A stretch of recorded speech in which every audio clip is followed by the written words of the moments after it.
नमस्कार, स्वागत है आप सभी का। एडेड जूनियर शिक्षक भर्ती को लेकर के एक बड़ी अपडेट रिवाइज्ड रिजल्ट को लेकर के आ रही है। हालांकि ये अपडेट हमने आपको पहले ही बता दिया था, जिस दिन न्यूज़पेपर में दिया था कि जुलाई के फर्स्ट वीक में संशोधित परिणाम पीएनपी के द्वारा घोषित किया जा सकता है।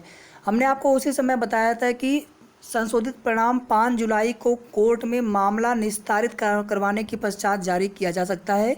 हालांकि संभावना ज़्यादा की पहले की थी कि 5 जुलाई के पहले ही रिवाइज्ड रिजल्ट जारी कर देंगे, लेकिन पीएनपी सचिव की मंशा अगर देखी जाए या फिर उनसे आप सभी जानते हैं कि उनको फ़ोन पर भी कॉल किया जा रहा है और हमारा अन्य साथियों से निवेदन है कि अब उनको फ़ोन न करें, क्योंकि उनको कई फ़ोन कॉल्स हो चुके हैं। तो कहीं न कहीं थोड़ा सा ज़्यादा फ़ोन करने से भी अधिकारी परेशान होते हैं और एक ही चीज़ उन्हें हर किसी को जो चीज़ हमें बताएंगे वही चीज़ें आपको भी बताएंगे। तो पीएनपी सचिव से वार्ता के अनुसार उन्होंने बोला है कि 10 से 15 दिन का समय लग सकता है संशोधित परिणाम जारी करने में। बाकी उन्होंने कुछ नहीं बताया है कि 5 जुलाई को मामला कोर्ट से फाइनल निस्तारित करवाने के बाद जारी करने की मंशा है। मेरिट को लेकर के शासन के ऊपर छोड़ा है उन्होंने, और जिस प्रकार से शासन का निर्णय होगा उसी के अनुसार जो है रिजल्ट घोषित करते हुए आगे की प्रक्रिया की जाएगी। सिर्फ इतनी ही बातें पीएनपी सचिव महोदय के माध्यम से बताई गई है। भर्ती कब तक पूरी हो सकती है, ये सब चीज़ें भी उन्होंने नहीं बताया। दूसरा एक सवाल आपके मन में सभी की ये आ रहा होगा, हमारे मन में भी ये सवाल आया कि ऐसा ना हो कि एक और डेट लेने की कोशिश की जाए पीएनपी सचिव के माध्यम से। तो फिलहाल में अभी ऐसी कोई भी सूचना प्राप्त नहीं हो रही है और पीएनपी सचिव ने कहीं पर भी ऐसा नहीं बोला है कि हम लोग कोई और डेट लेने वाले हैं या फिर अभी रिजल्ट तैयार नहीं, ऐसा कुछ भी नहीं। रिजल्ट जो है पहले भी बन करके तैयार था, उसके बाद दोबारा से रिजल्ट को रीचेक किया गया था। कोठार में जो रिजल्ट है वो बंद कर दिया गया है और जैसे ही शासन का निर्देश होगा, ये भी बोला गया है कि शासन का निर्देश भी आ चुका है। तो शासन का निर्देश आने के बाद ऐसा तो हो ही नहीं सकता कि रिजल्ट घोषित न किया जाए। तो कुछ चीज़ें हो सकता है कि तथ्य जो है सही नहीं आ पा रहे हैं हम सभी के बीच में। तो शासन का निर्देश हो सकता है कि अभी न प्राप्त हुआ हो, लेकिन इतना ये बिल्कुल पक्की खबर है कि रिजल्ट जो है दोबारा से भी चेक करके पूरी तरह से तैयार हो चुका है और जैसे ही शासन का निर्देश होगा रिजल्ट घोषित कर दिया जाएगा। लेकिन यहाँ पर एक चीज़ देखिए, जो कोर्ट में मैटर होता है मैं आपको बता दूँ, उसमें कोई भी हो, अगर आप होते पीएनपी सचिव के स्थान पर तो आपकी भी यही मंशा होती कि पहले हम मामले को कोर्ट से फाइनल करवा लें, उसके बाद रिजल्ट घोषित करें। मान लीजिए मामला कोर्ट में गया, सपोज दैट 0.001% मान लीजिए आप कि कुछ अगर उसमें दिक्कत आई माननीय कोर्ट की तरफ से और उन्होंने अगर पहले ही रिजल्ट घोषित कर दिया, तो क्या वहाँ पर फिर से रिजल्ट घोषित करेंगे?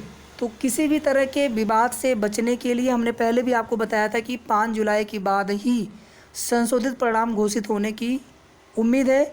और ये हमने आपको तब बताया था जिस दिन न्यूज़पेपर में चीज़ें आई थी। उसके पहले तो लग रहा था कि नहीं, 2-3 जुलाई तक आ जाएगा संशोधित परिणाम। अब 10 से 15 दिन का समय उन्होंने जैसे बोला है, उस हिसाब से तो ये लग रहा है कि कम से कम 10 जुलाई के आसपास तक संशोधित परिणाम घोषित हो। और वो भी कोई फाइनल कमिटमेंट तो उनका है नहीं, बस उन्होंने बोला है 10 से 15 दिन। तो हो सकता है कि 10 जुलाई या फिर उसके आसपास, या ये भी हो सकता है कि 5 जुलाई को मैटर जैसे ही कोर्ट से फाइनल हो जाता है उसके 2-3 दिन के बाद यानी 7-8 जुलाई तक भी रिजल्ट घोषित किया जा सकता है। बाकी कोशिश आगे चल रही है साथियों कि पीएनपी सचिव से एक बार मिल करके उनसे रिजल्ट को जल्द घोषित करने की मांग की जाए।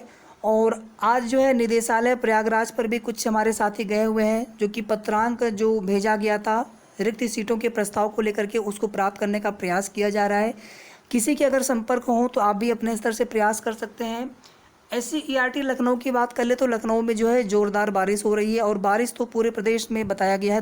अगले 2-3 दिन तक जो है लगातार बारिश की उम्मीद बताई गई है। तो बारिश किसी भी ज़िले में हो सकती है, लेकिन लखनऊ में बारिश फ़िलहाल में आज हो रही है और इस वजह से भी थोड़ा सा कार्य करने में दिक्कतें हो रही है हमारे साथियों को। चाहे मंत्री जी से मिलना हो, चाहे डायरेक्टर सर से मिलना हो, चाहे DG सर से मिलना हो, व अन्य अधिकारियों से जिसमें प्रमुख सचिव दीपक सर भी हैं बेसिक के, उनसे मिलना हो। और सारी कोशिश जो है चल रही है सीट वृद्धि को लेकर के। बाकी साथियों, मेरिट में कॉमन और विषयवार को लेकर के आप लोग मत परेशान होइए, वो शासन का निर्णय अंतिम निर्णय होगा। और जहाँ तक बिल्कुल जो है सभी को लग रहा है कि विषयवार ही मेरिट बननी थी, कॉमन मेरिट केवल एक प्रकार से वो चीज़ें आ गई थी सभी के बीच में। लेकिन अगर शासन कॉमन मेरिट भी अगर करता है तो उसमें हम आप क्या कर सकते हैं। बाकी भर्ती में विवाद सब्जेक्ट वाइज मेरिट बने तो ठीक है, कॉमन मेरिट बनने से भर्ती में विवाद उत्पन्न हो सकता है क्योंकि विषयवार परीक्षा करवाई गई है इस वजह से। विषयवार सीटों को लेकर के भी आप लोग पूछ रहे हैं, हो सकता है कि ग्रुपों में इस तरह की चर्चा चल रही हो, लेकिन अभी कोई भी ऑफिशियल डाटा नहीं है। और जब भर्ती प्रक्रिया शुरू हुई थी उसी समय हमने आपसे कहा था कि विज्ञान और गणित यहाँ पे चूँकि 2 विषय हैं, तो इसलिए मैथ साइंस में सीटों की संख्या सर्वाधिक हो सकती है। बाकी अभी कोई भी एग्जैक्ट डाटा किसी के पास नहीं, तो जब तक कोई ऑफिशियल डाटा नहीं आता है और ना ही ओवरऑल पदों की संख्या में कितनी वृद्धि हो सकती है किसी को पता है, बस कोशिश चल रही है। तो जब तक कुछ ऑफिशियल सामने ना आ जाए तब तक हम लोग धैर्य बनाए रखें थोड़ा सा, और अपने स्तर से जो भी प्रयास हम कर सकते हैं वो हम सभी करते रहें। तो फिलहाल इस वीडियो के माध्यम से इतना ही। वीडियो को आप सभी प्लीज़ लाइक और शेयर ज़रूर करते रहा करिए। धन्यवाद।